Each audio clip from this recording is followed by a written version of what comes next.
Welcome everyone to Bold Carnivore. I am glad to see you here. Glad you are here with me for the show. I'm going to play a piece of music that I've developed recently and had somewhat of an impact on my family. A really interesting piece. So I'm going to play it. Maybe you guys can tell me in the comments what you think of it. Okay, give me just a moment. Got to fire it up. Wrong button. Still learning these things. Okay, so I'm going to be quiet, but here we go. And it's disappeared. Where did it go? Wow. Okay, got it. I'm going to be quiet now. Here we go.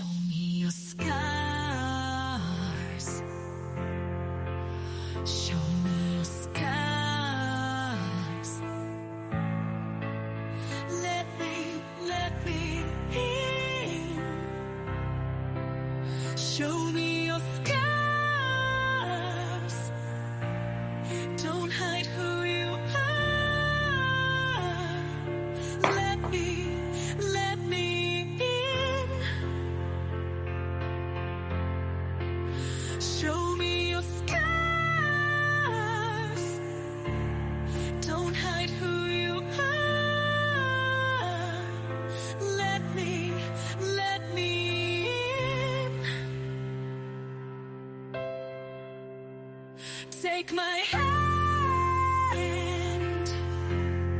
and we'll face a fight that we can't win. No one gets out of here alive, but we can try, just you and I.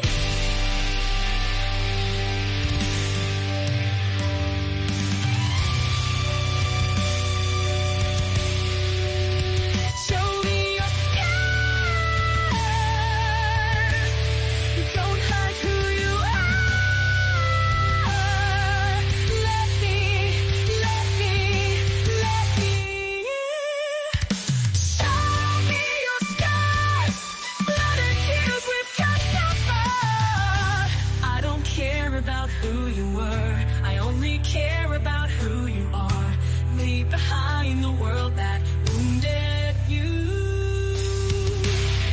Stay right here in my arms. I will do you no harm. We'll bring down the stars to crown our hearts. Show me.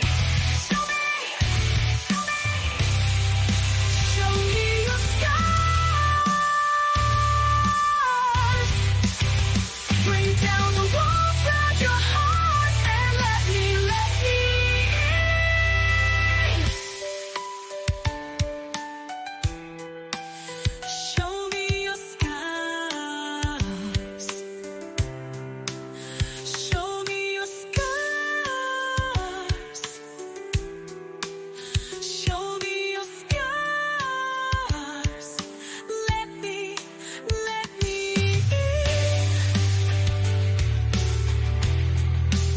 Show me your scars. Don't hide who you are, let me in. Take my hand,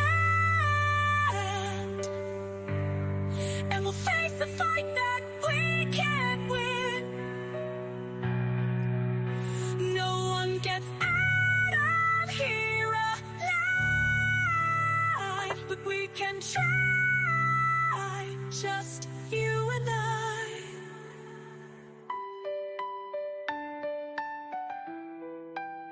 No one gets out of here alive, but we can try, just you and I. We can try, just you and I. We can try, just you and I.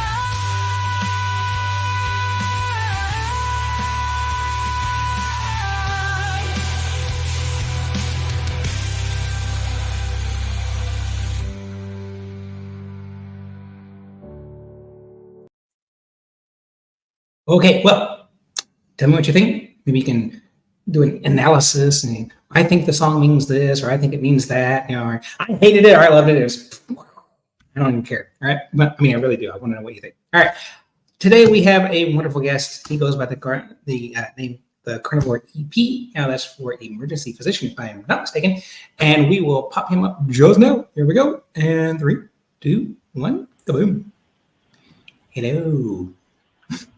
Hi, Matthew. How are you doing, man? Thanks for having me over. I'm well, sir. Thank you very much. Did you compose that music yourself? I did put together the lyrics of the song, and I also sang the bass of the song so that the AI had something to structure around. So the original tone is my voice, but then it's modulated and modified. Yeah. Oh, wow. So it's a lot of it is me. That's awesome. Nice. Yeah, I'm looking forward to this. Hey, I am glad you said yes, man. I saw you on Edward's channel and Edward Goki. God, for a young man, that dude has got his head on straight. Oh, yeah, absolutely, man. Yeah. He doesn't need to go to university, man. The university's gone to him. That's amazing. I wish I was half as smart as he is at his age. I've been like, wow, I might have gotten somewhere with my life. I don't know. Glad to be on board now, though, right? I mean, I found carnivore not terribly long ago. It was about sneaking in on about 3 years ago now to be official, for my carnivore date. But I have not been a solid carnivore by any means, although I do try. I mean, like you catch me earlier, I'm eating like this. This is, if anybody could see that, that's eggs and sausage. That's my dinner.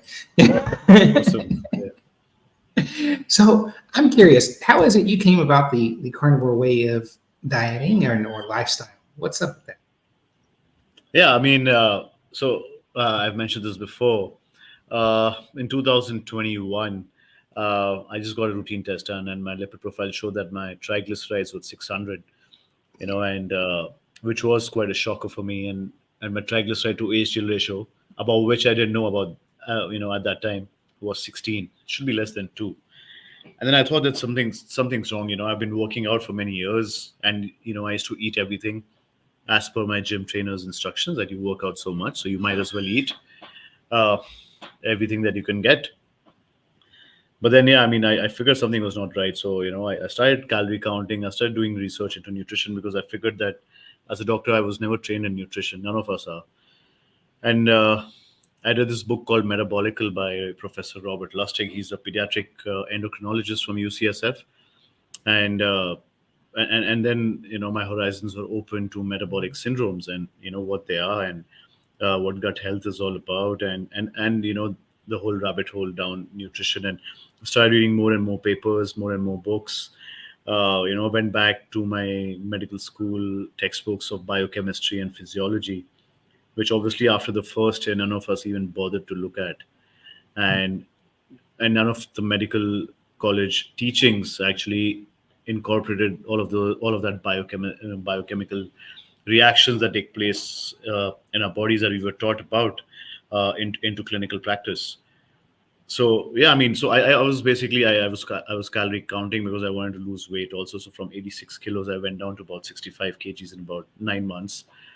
I reduced my carbohydrate intake at that time, but I didn't cut off carbs completely. I cut off all junk foods for sure. That was the first thing I did. All processed foods were removed.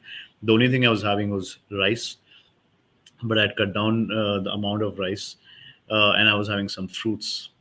But I'd actually started to avoid red meats, because my cholesterol was high, and I didn't know better at that time. But once I started doing my research, I figured that wasn't the case. That was all a myth regarding cholesterol and fats, and them causing heart disease and stuff. Mm-hmm. But last year, 2023 April, I think one of my cousins sent me a carnivore reel from Paul Saladino. That was when he was a carnivore. And I realized, that I've always enjoyed my meats and animal products. So might as well just cut off the rice and the fruits also. And since then I've been carnivore. Obviously, the first 2 or 3 months was a little up and down, a little bit of cheating and this, that. And I was traveling to Amsterdam, so I had a few burgers over there, stuff like that. But yeah, it's been almost 1.5 years now, and I've seen like a ton of changes in myself metabolically. My triglyceride to HDL ratio is now 1.3 to 1.4, uh, as compared to when it was 16. So yeah, and a lot of changes physically, mentally, uh, metabolically. So that's something that I've been doing for 1.5 years now. That's how we're going to Carnival, and it's here to stay for sure. Wow, that's awesome. And so that helps you a lot though, because you get the brain fog gone, you can focus better, you can pay better attention to your patients and such, and maybe you're making less medical error and so on and so forth, right? I think that's a great benefit, right? Think of how many people actually get injured just going to the doctor. Yeah, for sure. Yeah. I'm more alert at work, if I can say that. I mean, not that I was never alert. As an emergency physician, you've got to be alert. So yeah, but I've noticed differences. So I mean, it's all for the good. Wow. So, how did you meet Edward? Let me remember. I just came across one of his. Oh no. One of my aunts had sent me one of his reels. I think this was a reel on True Human Diet. They had picked up something from Eddie, and then I researched Eddie and then went to his YouTube channel, and I checked him out, and I was quite impressed by the amount of knowledge that he had, and and he did that because he was also desperate, right? Because he has Ehlers-Danlos syndrome, which can be fatal, and it's really debilitating. So he understood that probably even the doctors may not be able to help him. So he did his own research, and he went through all the university websites and all the books and everything. Got in touch with Professor Bart K, and did his own sort of like research papers. I'm pretty sure he could be PhD level by now, man. Probably. So yeah. So I checked out his YouTube channel. It was really, really impressive, and the stuff that he was debunking and all, which we've all been doing, but then he has his own style, which is really impressive. I loved it.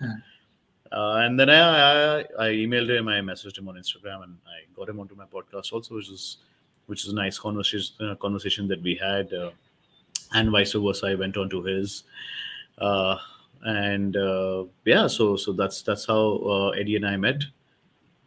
Yeah, I've been trying to hook up with him for a while, but my schedule is so crazy that it's just been impossible. We have a tentative date set somewhere, but dude, wow. So tell me about some of the craziest things you've ever seen in emergency medicine. Oh, I've been in EM for almost 18 or 19 years now. So I've seen a lot of crazy stuff. I think some of the most craziest things that I've seen are in basically trauma. Crazy amputations. People coming in holding the right cut off hand in the left hand. Just getting it with them. I'm sorry I asked. I've seen a lot of crush injuries. Everything gone below the pelvis, all mangled up like meat. That was something really, really insane. And I've seen some psychiatric issues in patients, which can get completely out of hand sometimes there. So the violent patients and stuff. A lot of gunshot wounds, a lot of crazy traumas. Axe to the head and stuff. Wow. Bullet wounds that people survived. We had these. So we have a lot of kite flying during one of the seasons in India, right? In about July, August, we have a lot of kite flying, and there's this one of the kite strings comes from China, it's laced with glass, which is actually illegal. It's actually illegal because they have kite flying competition, so you have to cut others kites up in the sky, right? Yeah.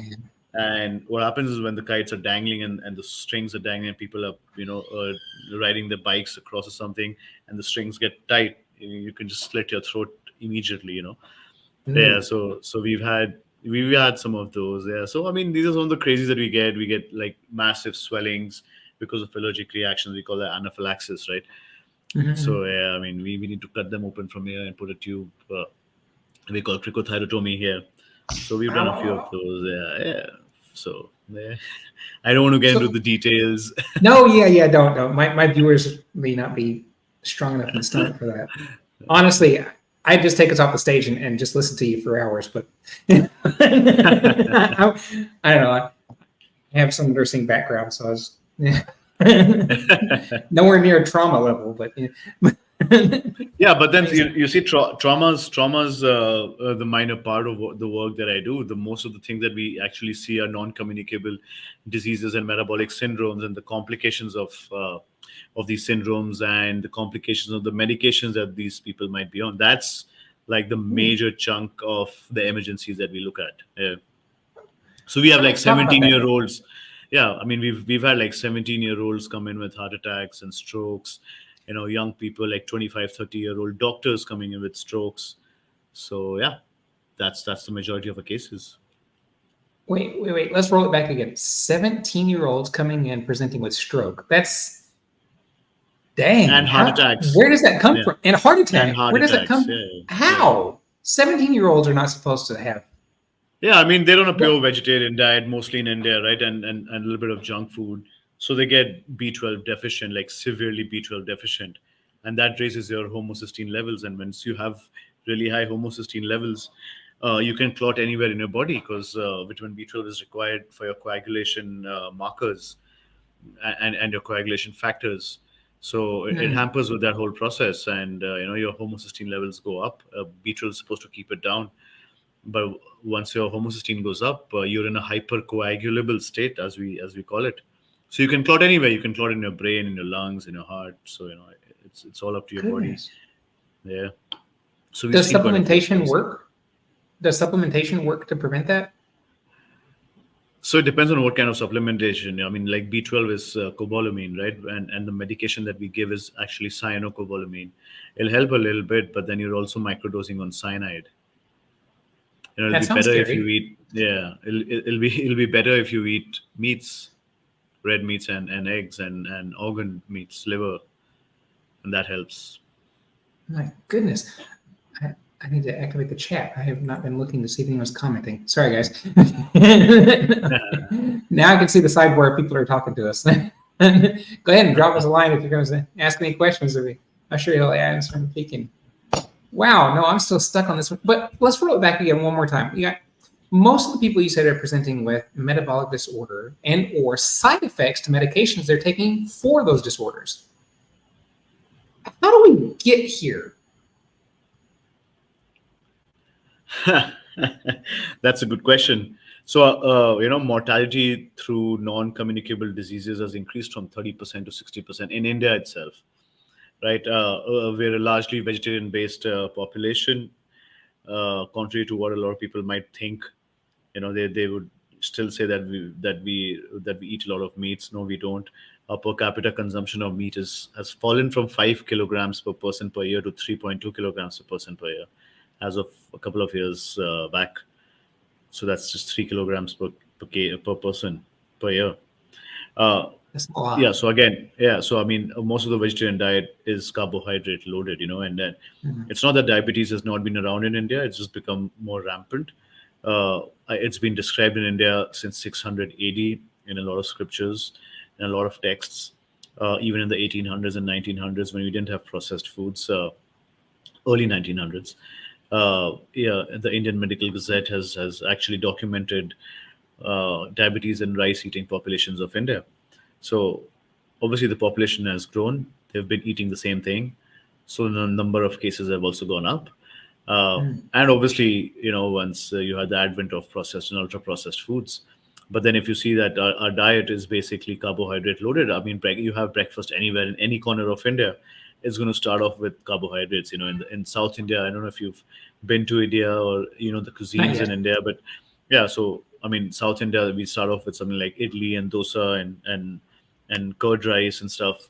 Vadas, they're all made of rice and lentils and a lot of processed flours. In the West, you have something called poha and all, which is had. And I used to have that when I was in medical college. Like every morning, we used to go to the railway station to have those, like at 4 in the morning. Uh, so that's like a staple breakfast over there in a few states. In the north of India, you have a lot of chole bhature and pav bhajis. If the Indians online watching right now or listening, they would resonate with that. Which is again all carbs. It's got a lot of potatoes, it's got a lot of bread and flour, and that. Even in the east of India, you have a lot of potatoes and this thing called cheese and puris, which are again made of processed flours, and that's been going on for many years. Even sugar was actually, if I may say so, was invented in India from sugarcane. Right? We produced the first sugars about 3,000 years back, and the world followed 1,000 years later.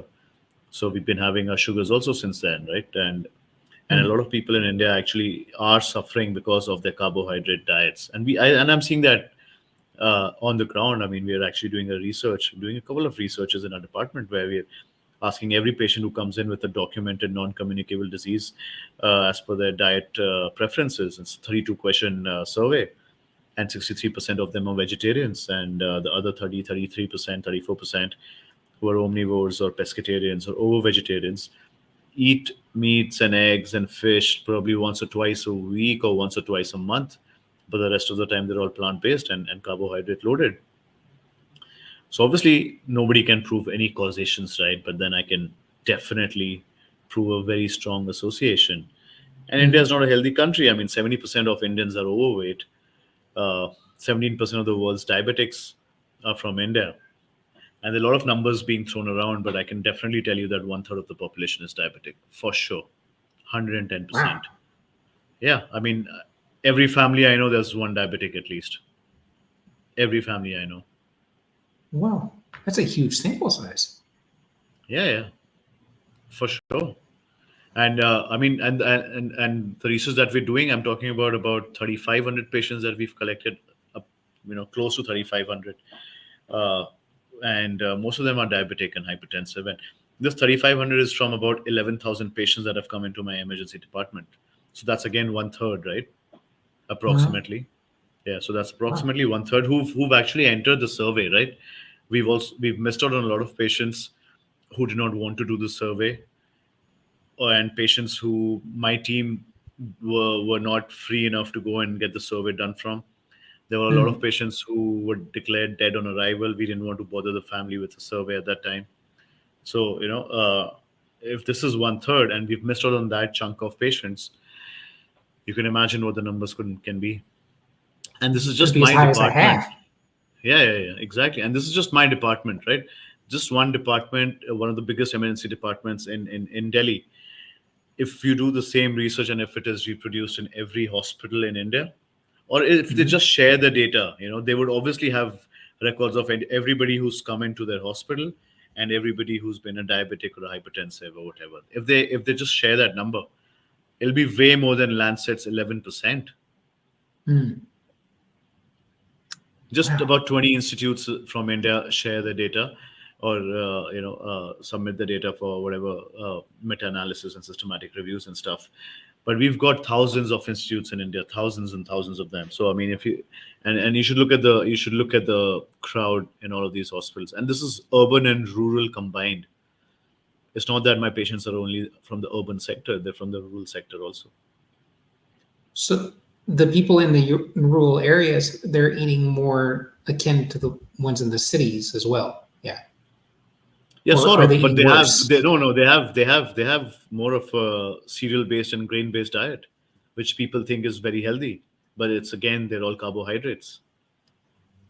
I did a really nice podcast with Dr. Sean Amara recently. It was really nice. Mm. He spoke about a lot of visceral fat, right? So I did an experiment in my own department.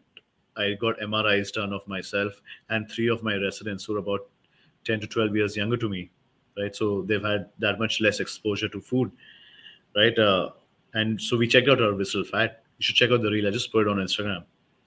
I had Mhm. the least amount of visceral fat, 1.5 years of carnivore. Uh, there was another one who's more of a junk food addict. He had huge amounts of visceral fat. The third one, he's a Muslim, so he's an omnivore. But then again, he eats a lot of carbohydrates. He had a lot of visceral fat, and he's the typical tofi. He's actually thin and scrawny. So you Mhm. won't anybody looks at him won't think that he's very unhealthy, or he might not be fat inside, but he's got enough visceral fat. And then the last was a pure vegetarian, and she had a lot of visceral fat. Somebody you thought Wow. was eating really healthy. Yeah. And visceral fat is one of the independent markers for sudden cardiac deaths. Yeah, I've watched a lot of Sean's stuff, and I really did become very concerned about my visceral fat load. I mean, some of the stuff he's got up about visceral fat is just mind Yeah. numbing. Like, woof. It's amazing how that's a serious biomarker for everything that could go wrong in your body. Absolutely, absolutely. And I think that's one of the first things that keeps getting accumulated, right? Your blood work will get deranged way later, you know, or you might not Mm. even get the chance to check your blood report. Like we have a lot of young ones who come in just dead on arrival, you know, they just collapsed. And everybody thought that he or she was supposed to be really healthy, but clearly they were Mhm. not.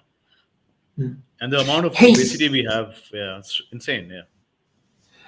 and another wild thing is I recently learned about the visceral fat that it deranges hormone signaling, so that male hormone gets switched to female and female gets switched to male.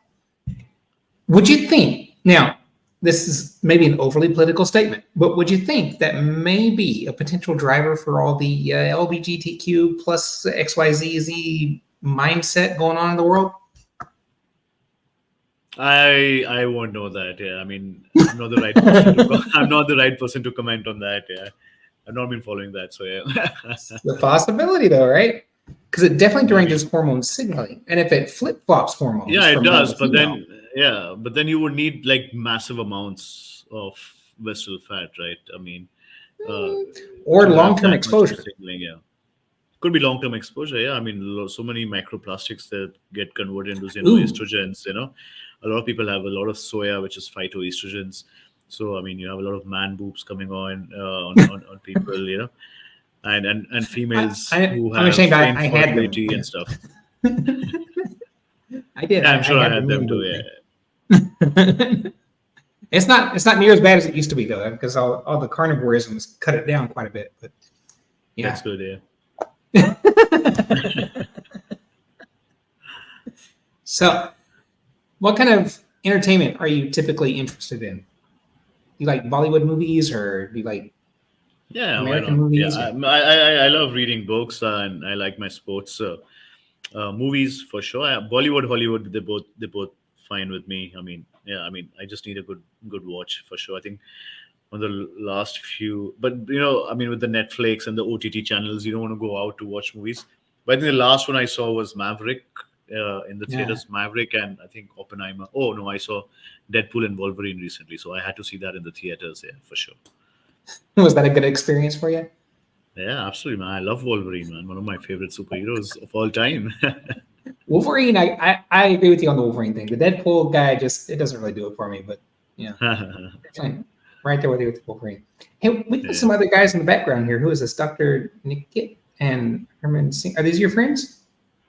Oh yeah, there must be. Yeah. You told me if I can send the link out, so I did. Yeah. Sure. That's great. So they're just riding along. That's okay. It says they don't have a mic or a cam connected. If they did, we could put them on the board. Then we could have a powwow. But You can probably send a message to them. sure, let's do that. They might have switched off the camera. Maybe. Maybe they were just lying down and listening to this or whatever. I'm trying to figure out how to send. Well, I got private chat on there. Oh, they're traveling. They says. Okay. Well, hey, cool. Welcome aboard. Glad to have you hanging in the background. Let me know if you want to jump in later on or something. You know, that'd be all right. Yeah, I mean, if they have any questions, they can always ask. Yeah. Sure. Okay, cool. All right. Wait. Where did my mind go? Comments. There it was. Trying to find that. Wow. So, how long have you been a doctor for, and what were your particular health issues when you were still doctoring? Other than, like, say, I think we already talked about your metabolic disorder, but was there anything else? Yeah, I mean, I've been a doctor for about 18 years now, 18, 19 years. Yeah. And I see now most of the people who go into carnivore actually realize they had symptoms once those symptoms resolve. And I'll tell you why. Because a lot of us have been taught that diseases are a natural cycle of life. Aging has become synonymous with illness. So, when I had heartburns and GERD symptoms, I thought, okay, fine, I'm growing older. Supposed to start off with my PPIs, my proton pump inhibitors, and probably this is just the beginning of the end or whatever, the journey to the end, where you once you get onto PPIs and heartburn medications, then after a few years you might get a little hypertensive and you need those medications, and then after a few years you might be diagnosed with diabetes and then live with medications and stuff. But that's not the case. We're supposed to live healthy for as long as possible. We're supposed to be standing straight for as long as possible. We are not supposed to be diseased because of old age. That doesn't happen. We make it happen through our nutrition and diet choices. So, I mean, once I went full keto and then into carnivore, I realized I had a lot of these heartburns for which I used to pop in antacids almost every day before sleeping. No matter what I ate, I used to have heartburn. So I used to take in a PPI and I was fine. I was like, okay, fine, this is life now. But I haven't had a PPI in the past 2 years unless and until I eat something really spicy which burns me, which it's supposed to burn you. Then probably I might have a little bit of an antacid. But yeah, so those symptoms absolutely reversed. I used to have sometimes I would get fungal infections between my toes, and this was when I was cutting, and I was having a lot of oxalates. So I was doing a lot of oatmeals at that time, and because of those oxalates, I started having a lot of fungal infections. But absolutely disappeared once I went proper keto and carnivore. A lot of soreness post workouts disappeared. So I don't get sore after my workouts anymore.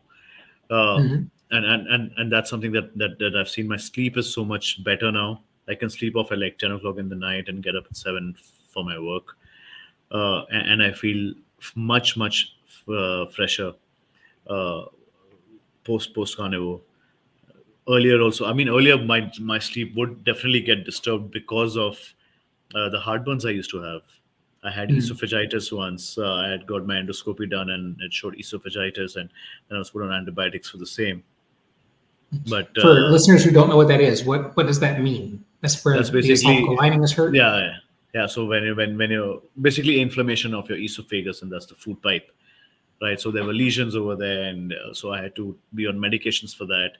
And again, at that time, I was having a lot of oxalates because I was cutting down. So I'd removed red meat at that time. So I had these changes when I was, going into keto and carnivore. And if people don't know, I sometimes feel it could be because of oxalate dumping, because I've had so much of potatoes in my life. Indians love their potatoes. They put potatoes in everything, right? Forget the French fries. I mean, we can make almost any kind of dish with potatoes. We even put them in the meats.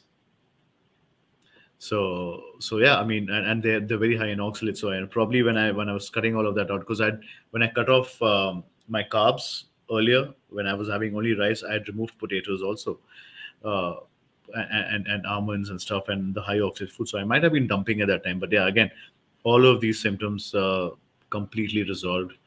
I have no issues. Libido is much better. My strength is much better. Stamina is much better.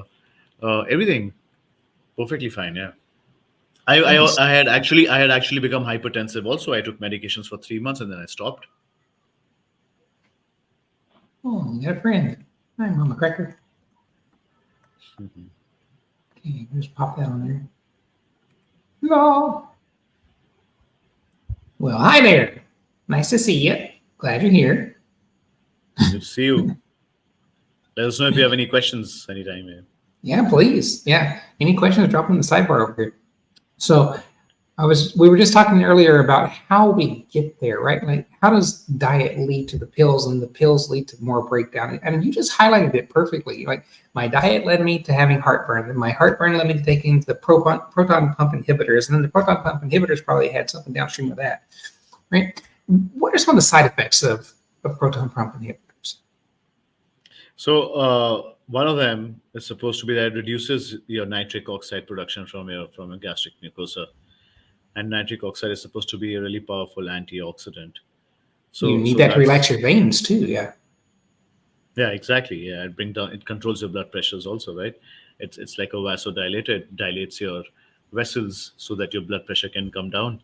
So that's just one of the mechanisms how it hampers you. And it's not just PPIs. I mean, I was also put on statins because my cholesterol was high. Remember, my triglyceride was 600, but obviously my LDL and my total cholesterol was also high. So I was put on statins, which again I stopped myself after I did my research in like 2 or 3 months. If people don't know, statins, the number needed to treat using statins is about 214. That is, if I give statins to 214 people, it might prevent heart disease in just any one of them. But the number needed to harm is 21. So out of 21 patients, one would definitely have muscular issues. And I think the number needed to harm for diabetes is about 30, 35, if I'm not wrong. You can go to nnt.com and check it out. So number needed to harm for diabetes when you give statins is about 30, 35. So out of 30, 35 patients, one would definitely end up with diabetes also. Do they not do total risk assessments for these drugs? Doctors are not told. We're just given guidelines, right? We're taught guidelines. So, I mean, we're supposed to give statins for anybody who has a stroke or a heart attack, give it to them acutely and put them on statins forever. And we don't even need to check the lipid profiles. First of all, you don't need to bring down your cholesterol levels. So that's a complete myth. But then if you have to make a guideline to lower your cholesterol levels, you need to at least put in the guideline, check the lipid profile. If your cholesterol levels are high, then you give the statins, right? But no, you're supposed to start them empirically. Just start it off. That's the big propaganda of the pharma industry also. You just need to start it off. You look at the ADA guidelines. Anybody who's 40 years old and has diabetes, start them on statins. How do they know that's not contraindicated, though? And then statins can also cause diabetes, right? Oh my God. Yeah, I forgot about that. So you'll give That's true. insulin, and then you'll give statins, and you'll give insulin, and you'll give statins. And because you're giving insulin, you need to give carbs. And because you're giving carbs, again, you need insulin. So the carbs are going to keep increasing your body's sugar levels, your sugar spikes, and then your endogenous insulin spikes. But you've already become resistant, and then you're pumping in more insulin to somebody who's actually insulin resistant. So then your dose from 10 units once a day goes to 10 units twice a day, 10 units thrice a day, 20 units, 30 units, 40 units, 50 units, 60 units, 100 units twice a day, and doesn't have any effect. And you keep increasing it till your kidneys start to shut down. And then you put on dialysis, and then you die. And that's it. Yeah, I don't mean This is all this is all preventable and reversible if you have a species specific diet, for sure. I've reversed diabetes in a lot of people and other syndromes also. That I've taken people circle is off so medications. perfect. Yeah. That circle is so perfect. Yeah. It's almost like it's planned, It's like it's been studied in great detail and learned and understood. Yeah, of course, man. Nobody sits in those boardrooms and thinks, how should we cure diabetes so that we don't have to sell more medications? It's actually true. I mean, I've had all of this awakening. I can see the matrix now. It's like the matrix. I can see it all happening in my department, and all the patients coming in, and they have all of these syndromes, and they're all vegetarians. Most of them are vegetarians, and the omnivores are more plant based, and they're all carbohydrate loaded. They don't get any animal proteins, no fats. They're B12 deficient. They're vitamin D deficient. Their homocysteines are really high. They don't have essential amino acids. They're all weak and frail. The diabetic, hypertensive, have strokes, have heart disease, have hypothyroidism, cancers, dementias, all coming in, and different age groups. I mean, you've got two of my doctors online, right? They can vouch for this. They've started to see the matrix themselves. Wow. Yeah. No, I would definitely like to see them and listen to their story as well if we can, but maybe next time because they're not able to connect just now. But I'm certain they will definitely corroborate your position. I think any doctor worth his salt is going to start corroborating that position as soon as he's actually taken a step back and looked at it. Yeah, absolutely. I mean, how many doctors do we know who can proudly say my practice has gone down because my patients are cured and they don't need me anymore? You'd think that would be a badge of honor. Exactly. Should be. I was just listening to, I think, Callie and Casey Means on Joe Rogan, and Casey Means said a really important point that even in healthcare, you're incentivized for the volume and not for the outcomes. It doesn't matter if the patient does well or not, as long as you've seen hundreds of them in the day. I can remember a time when the physician was considered great when he could heal his patients. Yeah. But we're not. We studied medicine to give medicine. That's it. I know a lot of doctors, though, they're waking up and they're sick of being an extension of the dispensary. Yeah.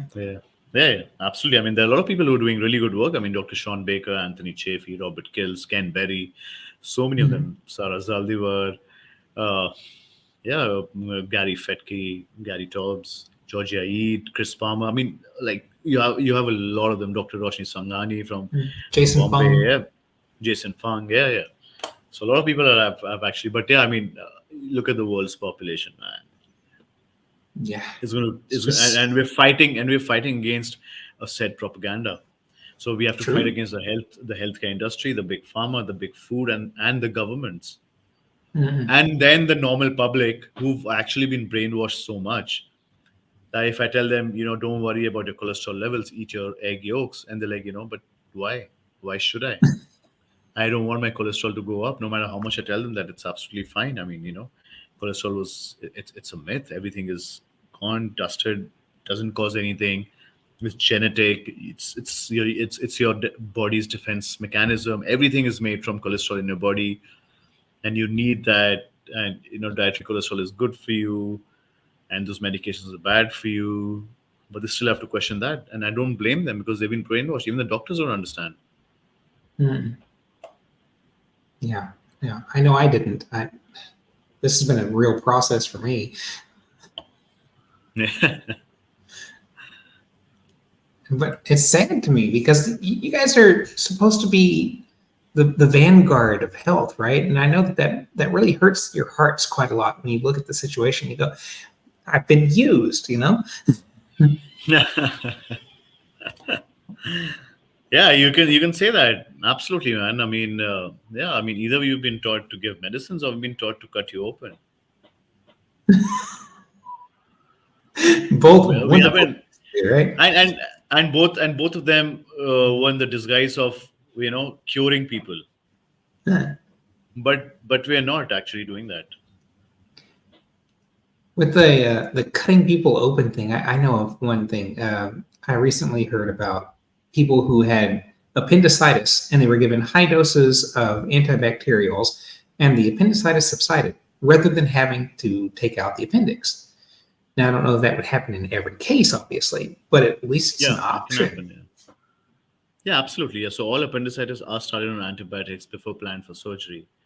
But, it's just that it's more of a clinical diagnosis, and it is a dangerous thing because if an appendicitis bursts, you'll get sued if you hadn't operated, and you've lost your license forever. So even if you clinically suspect an appendicitis, because a lot of them are confirmed appendicitis, once you do a biopsy after operating, that shows an appendicitis. Your scans might be negative and everything. Only your clinical signs are there where you have the tenderness when you're pressing over there. And that's the only clinical sign you have. Even when you open up the patient, the appendix looks normal. And then when you send in for a biopsy, that comes out positive. That can also happen, in like 20%. Do you think that's also largely metabolic too? Maybe, yeah. I mean, it could be. But I still look into it. But it could be, yeah. I know gallstones can be caused if you have a high oxalate diet. And I've seen gallstones happen in a lot of vegetarians who don't eat so much of fat anyways. So a lot of people think that if you have a lot of fats, you'll get gallstones. But you need the fats to push the bile out into the system and get it to flush, right? And so if you don't, then it builds up and like cakes and dries up and stuff, right?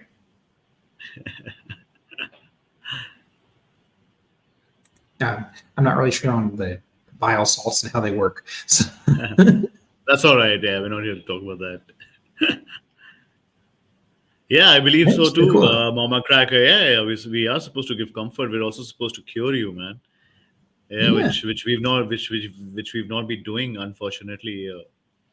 But yeah, I'm going to make amends for sure. Same. Hospitality, yeah, a lot of hospitals have got into hospitality.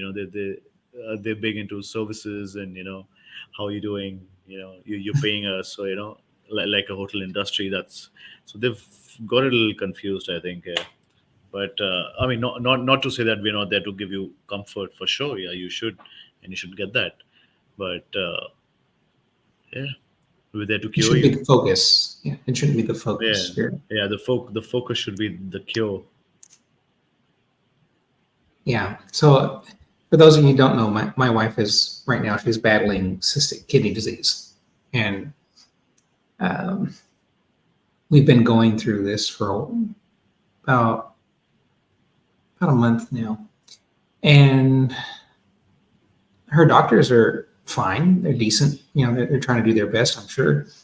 But there are some things that concern me because they seem to be even less curious about her condition than they should be, right? Like she's got cysts in her kidneys and she's got myomas built up in parts. And I said, well, is it possible that the myoma have something to do with the cystic kidney disease? And is it possible if we address the one, might be helping to at least modulate the other? They don't even want to look at it. They don't. The doctor that's responsible for putting her on dialysis said, well, we don't even really need to deal with that because we've already gone to dialysis. Like, you've got her on a long-term treatment course, but I want to know about what we can do, right? And Yeah. are these connected in any way? She's not even curious enough to give it a look. So she's got adult polycystic kidney disease, right? Which is an autoimmune It disorder. seems so. It seems so. We're not sure because, again, that hasn't really been tested and verified. It's not like she's had the genetic test for it yet or anything. Is she a carnivore like you? Sadly, not until very recently has she even upped her meat levels. So she's Indonesian, and most of her life has been spent with rice. So yeah, so she might. I mean, if you cut that off and get more meats, miracles yeah, do happen. It's very possible. That's why I've told her. I've said, we got to really focus on the meats and see what we can do. And she has upped her meat game quite a lot, as much as she can stand. It's not easy for her. Yeah. But it'll happen. I had a guest. Go I ahead. had a guest on a couple of days back, Ira Sahai from Bombay, and she had membranous nephritis, and her doctors had told her that she requires a kidney transplant in 6 months.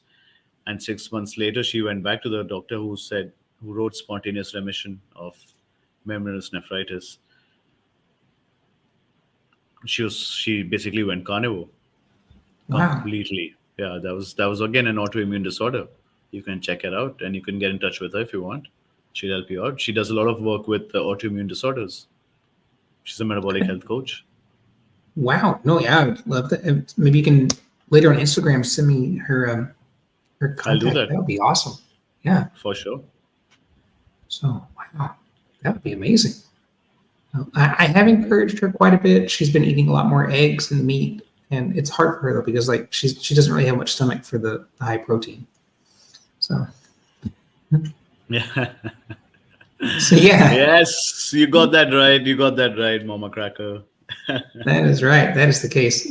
Anytime we put something in remission, they're like, well, we don't know what happened. It's like, I told you what happened. I changed my diet. Yeah, absolutely. Yeah. Wow, man. Okay, I hate to cut this off, but I'm going to have to run and do some things soon. And this has been absolutely fabulous meetup, and I would love to do this again with you. If you wouldn't mind. For sure, man. Yeah, Absolutely, man. Yeah, Matthew. Thank you so much for having me. Cool, thanks. And hang with me a little bit after the stream ends, yeah? Okay? Sure, yeah. Absolutely. I hate to go, guys, but I've got things to do, and we love you all, and we want you to be bold, everybody. Oh, sorry, I forgot. I always ask my guests to give us a little kernel, a little nugget, something that people can carry along with them, and I would like to extend that to you. Would you please give us a parting wisdom? Yeah, I mean, I tell people if you really want to get healthy and stay healthy, stay off the carbs, stay off the unnecessary fibers, stay off high oxalate foods, and stay off the refined oils. You do these 4 steps, you're going to get fit for sure. Take that home with you. Go carnivore. Carnivore. Awesome. Yes, carnivore for life. All right, guys. Don't forget to tell me if you watch the stream again later on. Post what you think about the song at the beginning. All right. Be bold, everybody.